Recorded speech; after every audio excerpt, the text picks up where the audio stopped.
বিষয়টা খুব পরিষ্কার। বিষয়টা হচ্ছে আমরা দেখতে পাচ্ছি যে 2014-র পর যারা ক্ষমতায় এসেছেন তাদের একটা ধারাবাহিক প্রচেষ্টা হচ্ছে যে সংবিধানটাকে পাল্টে দাও।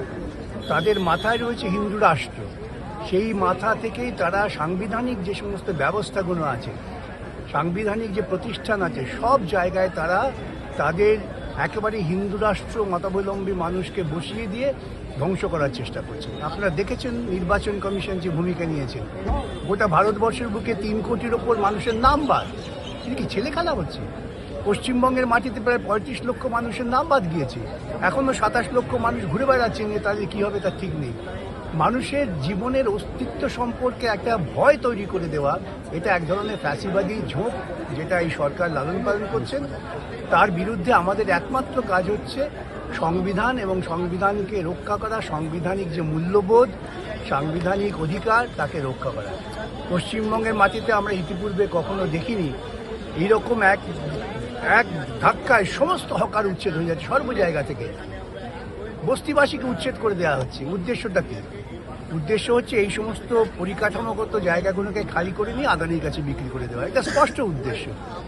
সাক্ষীকে খুন করে দেওয়া হচ্ছে এনকাউন্টারের নাম করে, যাতে আসল সত্য না বেরিয়ে আসে। এই জিনিস তো আমরা স্বাধীন ভারতবর্ষে আমরা ভাবতে পারিনি, এগুলো ইংরেজ আমলে হতো। সেই জন্যই আমরা সকলে আজকে দলমত নির্বিশেষে আইনজীবীরা সমবেত হয়েছি এটা নিয়ে প্রতিবাদ করি। একেবারে দিল্লির যন্তর মন্তরে ছাত্রদের উপরে বর্বরতা চলছে। সেটা দেখুন, দিল্লির যন্তর মন্ত্রে ছাত্রের উপর বর্বরতা হয়েছে, এটা চোখের সামনে দেখে যেহেতু সারা ভারতবর্ষ উত্তাল আমরা বলছি, কিন্তু আমরা ভাবছি না এই যে গরিব হকারগুলোকে, বস্তিবাসী যারা বছরের পর বছর আছে, তাদের এক ধাক্কায় সমস্ত উড়িয়ে দিচ্ছে, তাদের চোখের জলের কথা কেউ ভাবছে না। এটা হচ্ছে আরেকটা বিপদ আমাদের পক্ষে। সেই জন্য আমরা চাইছি, যখন আজকে একটা ঘটনাকে কেন্দ্র করে মানুষের মনের মধ্যে প্রশ্ন উঠেছে, সেটাকে দিয়ে গোটা ভারতবর্ষের সব জায়গায় যা হচ্ছে তার সম্পর্কে মানুষকে অবগত। যারা আগামী দিনের ভবিষ্যৎ তাদের উপরে লাঠিচার্জ কিভাবে দেখছেন? On preamble,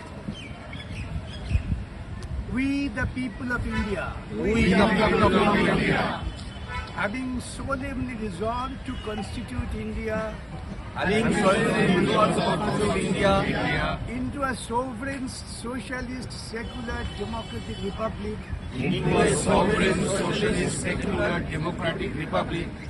and to secure to all its citizens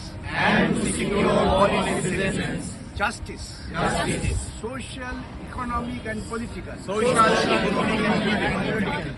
liberty of thought, expression, belief, faith, and worship, equality of status,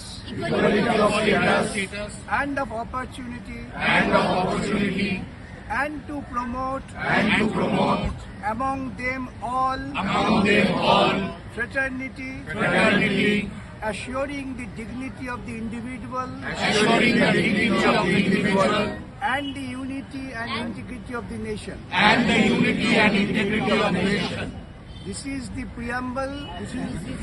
এটা আমরা সবাই জানি, কিন্তু বারে বারে পড়তে হবে। আজকে ভারতবর্ষ যে জায়গায় যাচ্ছে, সেখান থেকে মুক্তির একমাত্র পথ হচ্ছে আমাদের সংবিধানের যে মূল মুখবন্ধ, এটাকে আমরা বলি heart of our constitution, and this is the philosophy of our nation. সেটাকে আমাদের এগিয়ে নিয়ে যেতে হবে। Thank you. আমরা সকলে একসঙ্গে পড়লাম, এরপর আমাদের পরের প্রোগ্রামটা নিশ্চিত একটা করে আমরা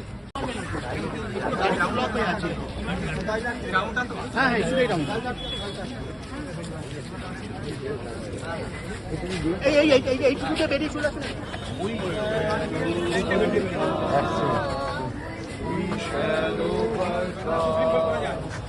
We shall overcome someday.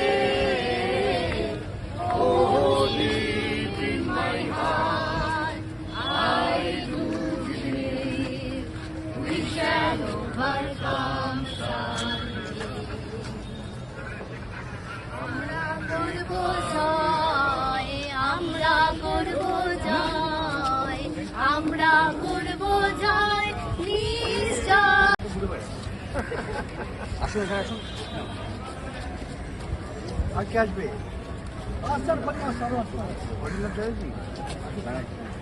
ও মোটা না